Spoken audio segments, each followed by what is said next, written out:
Saudações a todos.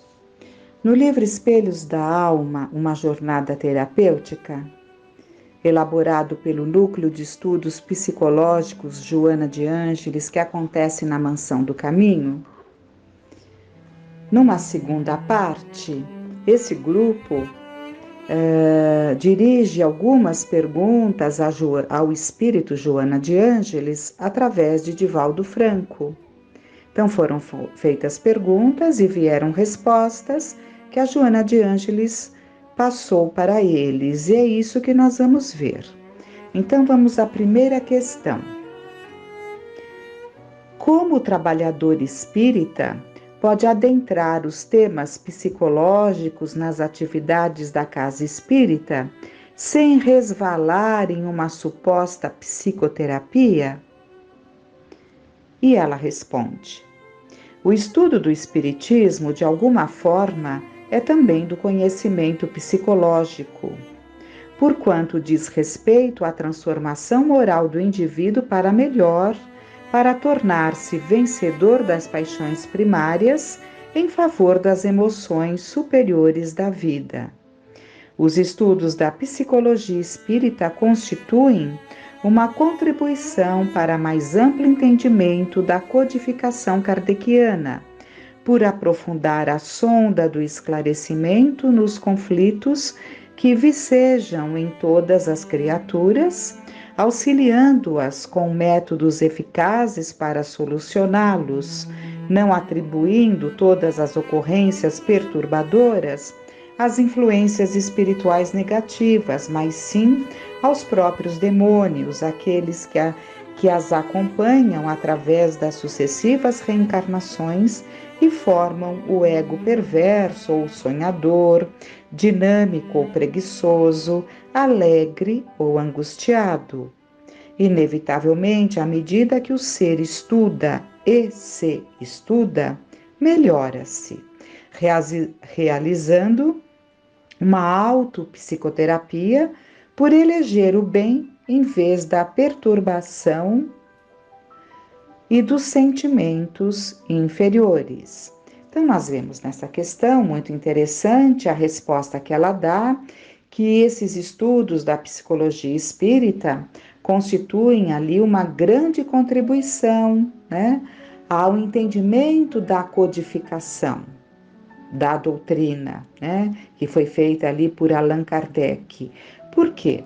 Faz com que entendamos os conflitos, faz com que entendamos melhor a alma humana, e é muito importante para que nos liberemos de uma tendência que alguns espíritas acabam ali alimentando, no sentido de que tudo são os espíritos, de que todas as situações vêm de influências negativas que tivemos e que nos arrastaram, digamos assim, a determinadas situações. Mas esse estudo psicológico, conhecendo a alma humana, como Kardec traz na própria doutrina, e Joana de Ângeles aprimora com esse estudo psicológico, faz com que entendamos que muitos desses demônios é uma forma de nos referirmos a essas situações que trazemos dentro de nós, e que formam o nosso ego, é o que somos,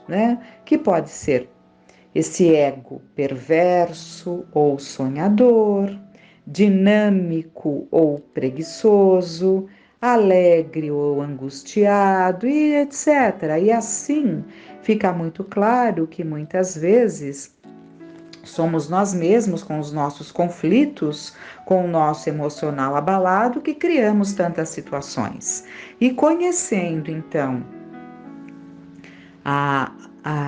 pelo menos superficialmente, conhecendo um pouco da psicologia, nós acabamos fazendo um trabalho íntimo, nos auxilia nesse autodescobrimento tão importante.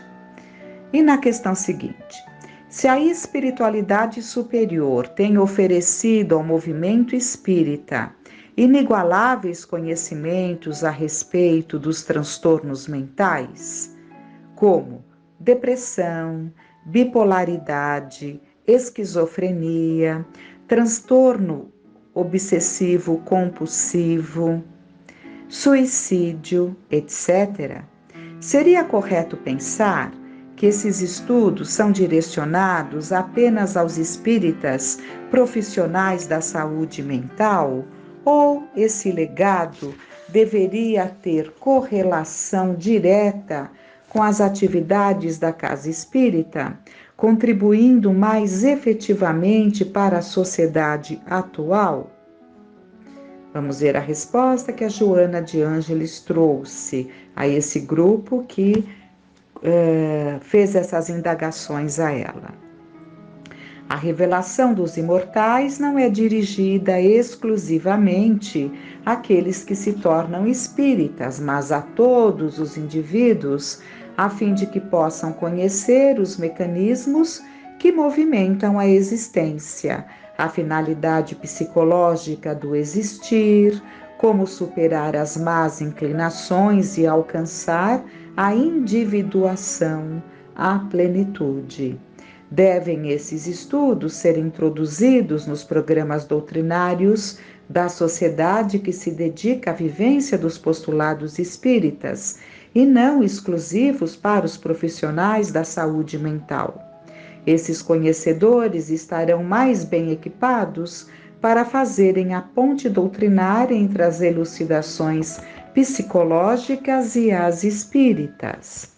Essas notáveis informações a respeito dos problemas emocionais e psiquiátricos que tantos prejuízos causam à sociedade, à luz do Espiritismo, tornam-se mais facilmente compreendidas e de equação mais fácil ao entender-se que a vida humana vai além dos limites berço-túmulo, sendo única, porém, manifestada em diferentes jornadas físicas ou reencarnações. Com esse conhecimento, identificam-se os melhores processos para a construção da felicidade, por elucidar que a cada qual cabe a tarefa de eleger o melhor para si, de modo que logre a paz, ao contrário do uso do seu livre-arbítrio, do livre-arbítrio, que somente conduz aos prazeres egóicos, geradores de perturbação e de sofrimento. Então, fica claro para nós, né, que esses estudos, que justamente todo esse aprendizado psicológico que a doutrina espírita nos proporciona, e de uma forma tão clara, tão detalhada, embora ela diga que é um estudo superficial, mas tão detalhada que a Joana de Ângeles tem trazido nos últimos anos, e nos traz aí uma série de pelo menos 15 livros com essa leitura psicológica, né? Então, é uma leitura psicológica à luz da doutrina espírita. Então, isso realmente é uma bênção, né, para os nossos tempos, em que percebemos tantas situações conflitantes, tantas características diversas nos espíritos encarnados nesses tempos. Então, é claro que é tudo programado, e muito bem-vindo este estudo psicológico à luz da doutrina, né? E a questão terceira. Existe uma necessidade crescente dos estudos sobre as emoções na casa espírita? Isso tem relação com a educação moral ou, como diz Kardec, a arte de formar os caracteres, né? Então, a educação moral forma o caráter, os caracteres, né? Que é plural de caráter. Vamos ver a resposta. A sociedade espírita é, antes de tudo, uma escola para a educação das almas. É isso. A sociedade espírita, antes de tudo, é uma escola para a educação das almas. Inicialmente, tem por meta o estudo da codificação espírita, a fim de instruir os seus adeptos em torno dos objetivos doutrinários e do comportamento que conduz à saúde integral.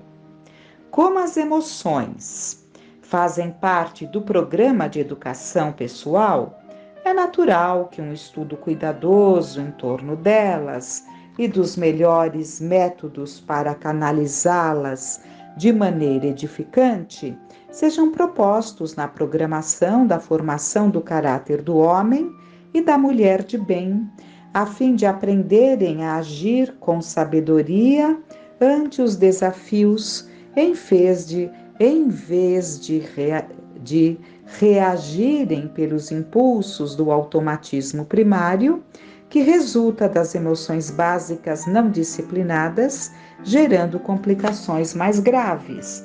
Esses estudos, desta forma, fazem parte do programa de educação moral formador do caráter, né?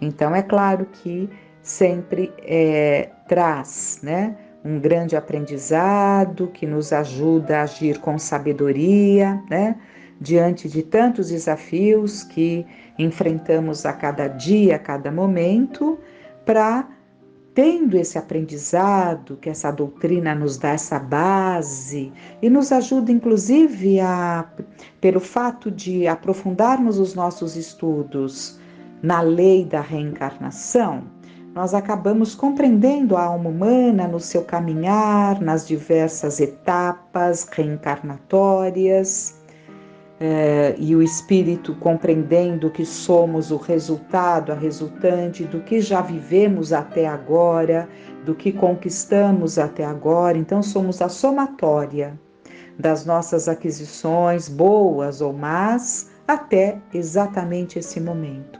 Então, é claro que esse estudo, essa visão clara, né, dessa escalada evolutiva do espírito, nos auxilia, né, através desses aprendizados psicológicos, a compreendermos esse lado emocional, né? Portanto, fazendo melhores escolhas, dando um melhor direcionamento às nossas emoções, nos libertando do automatismo primário, que é aquela emoção liderada, comandada, dirigida pelo automatismo. O que é o automatismo? É o nosso primarismo, né? Se ainda somos ali muito rudimentares nas nossas emoções, é claro que esse direcionamento ele acontecerá dentro desse primarismo, desse primitivismo mental que ainda trazemos, né? Dentro de um automatismo, ou seja, impulsos, simplesmente impulsos, que geram consequências, né? Sem esse amadurecimento psicológico que nessa escalada evolutiva vamos desenvolvendo. Outra questão, a quarta. Muitas pessoas acreditam que as feridas que carregamos e as que provocamos são decorrentes do karma ou destino.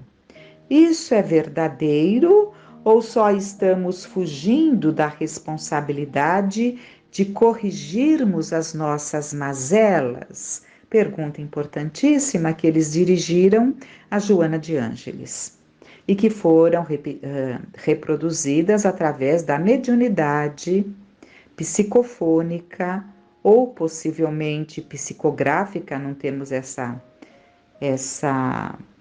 esse detalhe, né? De Divaldo Franco. Existem sim, acredito que psicográficas, existem sim heranças perversas que provêm do passado, cobrando recuperação e reequilíbrio. Nada obstante, muitos males que afligem os seres humanos são frutos da invigilância atual e da irresponsabilidade com que enfrentam situações que merecem exame e reflexão para melhor comportamento.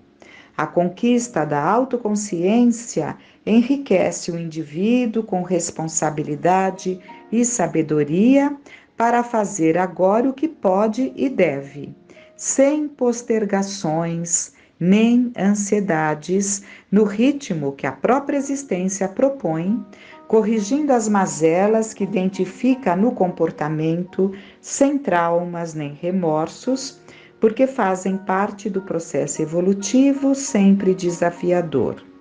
Muitas cicatrizes morais são feridas anteriores do desleixo para com a própria realidade, sem a disposição do enfrentamento que fortalece o caráter e proporciona saúde emocional para todos os embates. Então, importantíssima resposta que fala, sim, que existem as heranças perversas que nós trazemos do passado, né? Com certeza, sem dúvida, mas uma grande parte das situações que nós vivemos e criamos é por nossa invigilância, irresponsabilidade, leviandade, descompromisso hoje, no nosso dia a dia, nas nossas escolhas, né? E esse afastamento de um comportamento mais equilibrado, né, faz com que tenhamos ali essas feridas, essas cicatrizes que não se curam, feridas que deveriam se curar, né, pela terapia do perdão. Terapia do perdão. Não podemos nos descuidar da terapia do perdão. Então, quando nos afastamos, né, desse emocional, desse estudo psicológico, sem buscarmos nos conhecer e perceber que precisamos nos exercitar no perdão como uma terapêutica saudável para as nossas vidas fluírem com bem-estar, com saúde e harmonia, traremos sim essas feridas que seriam para ser cicatrizadas, elas estão sempre com suas chagas abertas, porque assim decidimos, assim escolhemos, né? Então vamos à quinta questão. Existe um padrão espiritual para explicar o expressivo número de diagnósticos de hiperatividade e déficit de atenção? Vamos ver se conseguimos ver essa resposta.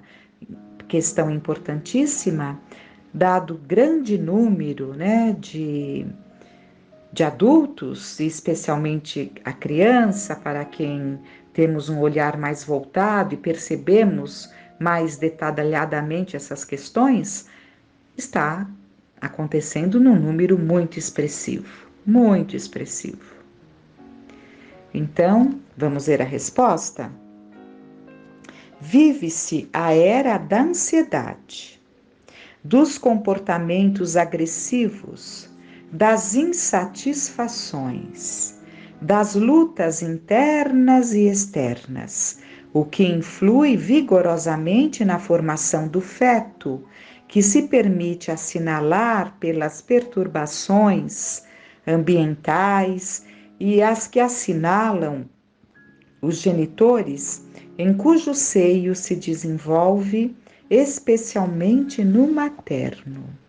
Então, que ouçamos com cuidado tudo o que está sendo dito aqui pela Joana de Ângeles. Continuemos. O estresse derivado da ansiedade materna, o desgosto pela gestação, a preocupação exagerada em cercar de artefatos eletrônicos e futilidades o filho em desenvolvimento, as inquietações durante a gestação, a conduta mental instável e irritadiça, as contrariedades contínuas são assimilados pelo espírito em evolução no corpo, gerando esses distúrbios que se tornam pandêmicos e que começa no estado fetal, como ela disse. No sentido oposto, a serenidade e o hábito da oração, a afetividade equilibrada ante o júbilo da maternidade, oferecem hormônios de paz e de bem-estar. Oxitocina, ao ser que se asserena e dispõe-se a contribuir positivamente em favor da plenitude.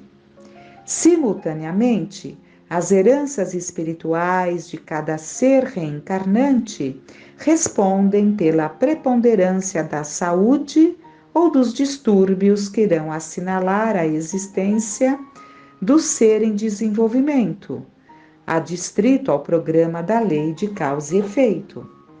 Então, ela conclui a resposta dizendo que, além de toda essa herança, digamos assim, essa transferência, na verdade, do estado emocional dos pais, mais acentuadamente da mãe, e dá para compreendermos perfeitamente isso,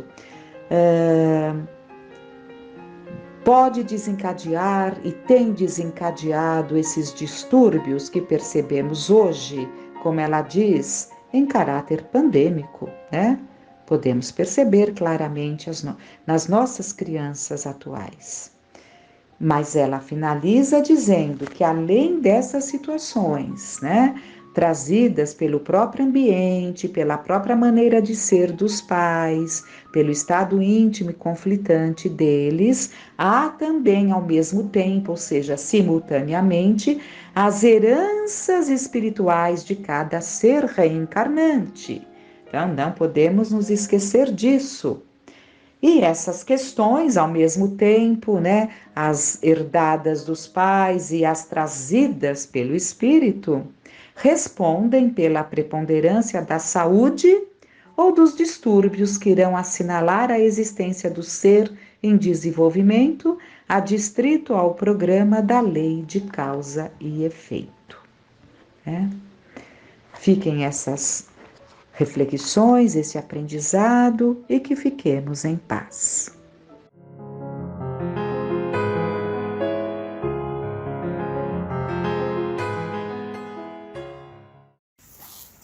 Olá a todos, nós hoje trouxemos o livro Encontro Marcado, que é um livro psicografado pelo Chico Xavier, pelo Espírito de Emmanuel. E no capítulo 14 ele fala sobre a cólera, né? O título é Cólera em Nós, Prejuízos da Irritação.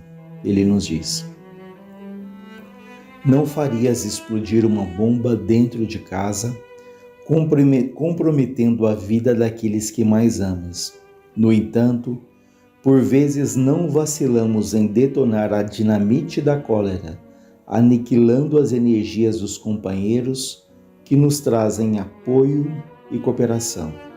E de fato, ninguém explodiria ali deliberadamente uma bomba em casa, mas às vezes a nossa cólera, a nossa raiva funcionam de fato como bombas ali fulminantes que acabam prejudicando, destruindo ali esperanças. E ele diz, olha, nesse sentido, vale destacar que cada um de nós desempenha papel determinado na construção do benefício comum. E se contamos na execução dos nossos deveres com amigos abnegados, capazes de mais alto sacrifício em nosso favor, temos ainda nas linhas da existência aqueles espíritos que se erigem, que se apresentam na condição de nossos credores, com os quais ainda não nos quitamos de todo no terreno das contas pessoais, transferindo a contabilidade de hoje pelo saldo devedor de passadas reencarnações.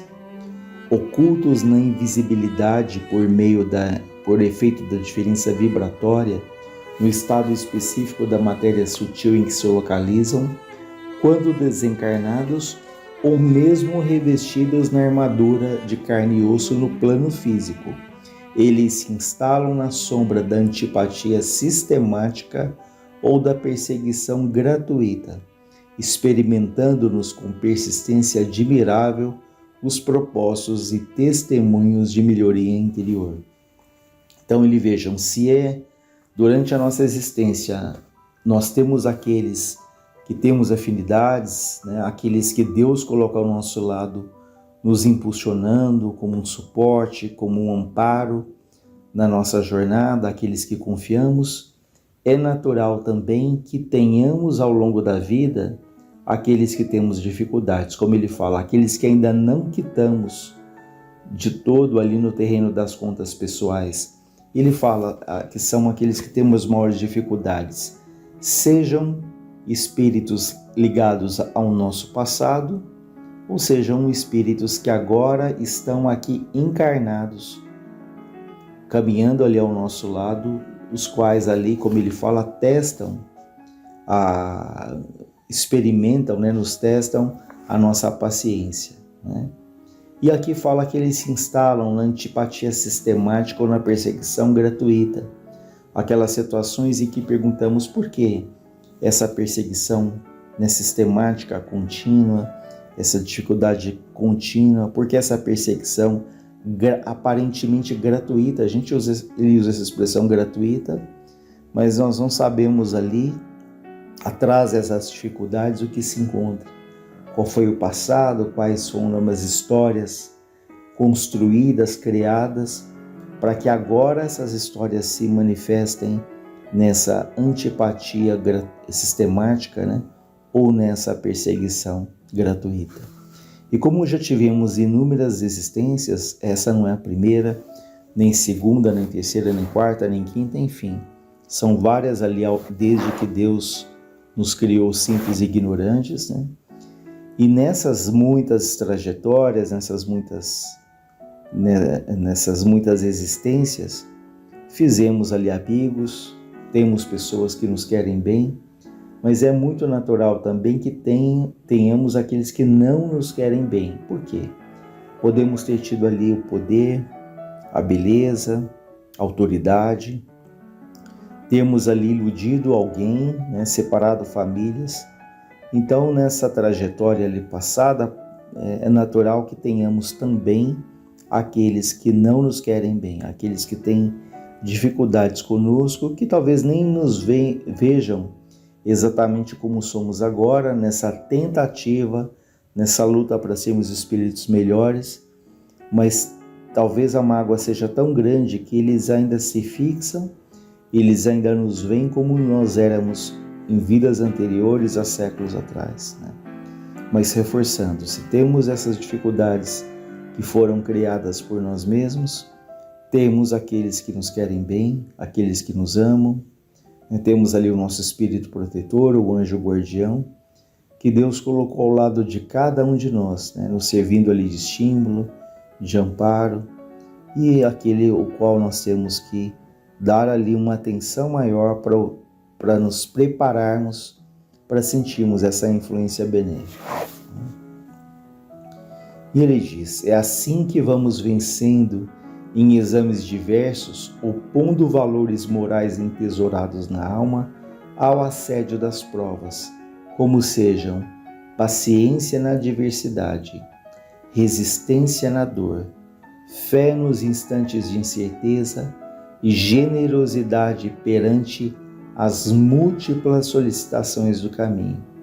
Então vejam que essas situações difíceis, elas desenvolvem a nossa paciência, a paciência na adversidade, na dificuldade, porque é muito fácil nós termos paciência quando tudo conspira a nosso favor, quando as coisas estão tranquilas, quando convivemos com aqueles que compartilham das mesmas ideias, das mesmas opiniões. Mas se testa de fato a nossa paciência, como ele diz aqui, na adversidade, nas situações que aparentemente não nos favorecem, Quando temos ali que desenvolver o respeito pela opinião do outro, que ainda que não concordemos, essa palavra é fundamental, é respeito sempre. Então ele fala da paciência na adversidade, da resistência na dor, ou seja, nos momentos mais difíceis ali, a nossa resistência ela é testada nos momentos de dor. Então, nos momentos mais difíceis, sempre convite para que tenhamos um pouco mais de paciência, um pouco mais de confiança, E essa confiança em Deus, a confiança na vida, a confiança em nós mesmos, na certeza de que, apesar das nossas dificuldades, das angústias que todos trazemos, momentos de alegria surgirão, né? Assim como os momentos bons eles passam, os ruins também passam. Então tenhamos essa confiança, na certeza de que essas dores elas são passageiras, elas são temporárias. Ele fala fé nos instantes de incerteza, porque nem sempre temos as respostas, nem sempre temos ali a convicção do que fazer, do que não fazer, mas acima de tudo, ainda que nesses momentos de incerteza, tenhamos a fé, essa fé que foi comentada agora, de que Deus é nosso Pai, de que nós jamais estamos sozinhos e que lá na frente olharemos para trás e percebemos que foram momentos difíceis, mas que foram de grandes aprendizados, né? Que através desses momentos nos tornamos espíritos mais maduros, mais decididos, mais confiantes, mas isso só aconteceu porque enfrentamos ali determinadas dificuldades que talvez agora ou naquele momento que enfrentamos, julgamos que eram extremamente difíceis, intransponíveis, mas a gente vai vencendo ali dia a dia, luta a luta, né, e nos fortalecendo, nos amadurecendo. Ele fala na generosidade perante as múltiplas solicitações do caminho, né? Então essa generosidade que nos leva ali a doarmos um pouco de nós, abrirmos mão um pouco daquilo que julgamos que seja sempre correto. Então, não significa se anular, mas essa generosidade é que olha não a só a si próprio, mas que olha a todos, que olha ao grupo que nós estamos ali inseridos. Chega, porém, ele continua, o dia em que nós somos intimados ao teste da dignidade pessoal. Olha que interessante essa expressão, intimados ao teste da dignidade pessoal, ou seja, situações que falamos, isso fere ali a nossa própria dignidade pessoal. De que situações são essas? Ele fala, seja pelo dardo do insulto ou pelo espinho da desconsideração, somos alvejados no amor próprio. Então veja, nós somos alvejados no amor próprio, atingidos, seja pelo insulto, né, pela agressão ou pela desconsideração. Porque quantas vezes o que machuca mais não é nem uma agressão, é a desconsideração ou a indiferença, né, em que nos sentimos ali anulados por uma outra pessoa. Mas isso mexe com o nosso amor próprio, mas mostra ali ainda a vaidade, né, o nosso orgulho, o nosso egoísmo, porque o dia que fomos espíritos ali centrados, serenos, nem a agressão, nem a indiferença vão nos machucar, como elas ainda machucam no presente estágio que nós estamos, né? Ele fala, e se não dispomos diante dessas situações de humildade e compaixão suficientes, eis que a altivez ferida, que o nosso orgulho ferido, se assemelha em nós ao estopim afogueado de que a cólera irrompe em fuzilaria de pensamentos descontrolados, arruinando-nos preciosas edificações espirituais do presente e do futuro. Então, quando esses dardos do insulto, né, da agressão, ou da indiferença, né, como ele fala aqui, da desconsideração chegam, se nós não temos ali um mínimo de humildade e compaixão, o que vai acontecer? Teremos ali uma fuzilaria, né, de pensamentos descontrolados, né, pensamentos de raiva, de mágoa, de rancor, de revide, né? Isso, como ele diz aqui, vai ali prejudicando as nossas construções, as nossas edificações espirituais do presente e futuro. E sejamos alerta contra semelhante poder fulminante, orando e abençoando, servindo e desculpando, esquecendo o mal e restaurando o bem. Então o que ele nos recomenda? Cuidado, esteja alerta contra semelhantes situações, orando e abençoando, servindo e desculpando, esquecendo o mal e restaurando o bem.